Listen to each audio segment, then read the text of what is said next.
Hey everyone, welcome to today's episode. Today, we're going to talk about a topic that may be of interest to many of you out there, especially if you have Polish roots. If you're a descendant of Polish immigrants, or if your parents, grandparents, or great-grandparents were born in Poland, this podcast is for you. In today's episode, we'll be discussing the possibility of obtaining Polish citizenship and how to go about confirming it.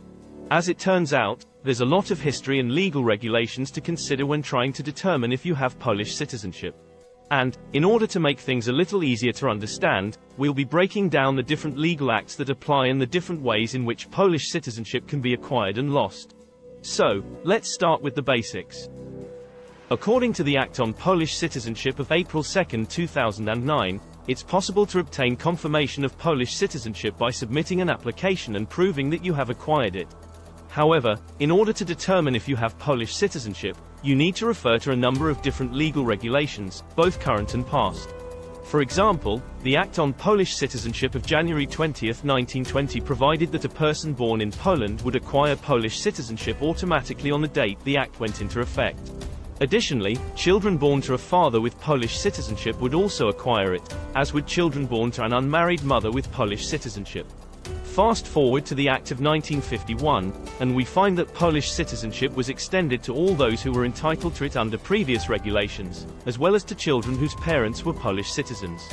If one of the parents was a foreigner, the child would still acquire Polish citizenship unless the parents chose a different citizenship for the child. So, if your mother was born in 1959, for example, to a Polish father and a foreign mother, she would have acquired Polish citizenship by birth. However, it's important to remember that there were other situations in which Polish citizenship could be acquired or lost, and these situations are covered in detail in the legal acts previously in force in Poland. And, when considering if you have Polish citizenship, you also need to take into account the provisions of international agreements and legal acts in the countries where your ancestors lived or were born. In order to confirm your Polish citizenship, you'll need to thoroughly reconstruct the history of your family and analyze it through the different legal regulations and foreign legal acts that apply. The process can be a bit complicated, but it's definitely worth considering if you think you might have Polish roots. So there you have it, a quick overview of the process of confirming Polish citizenship.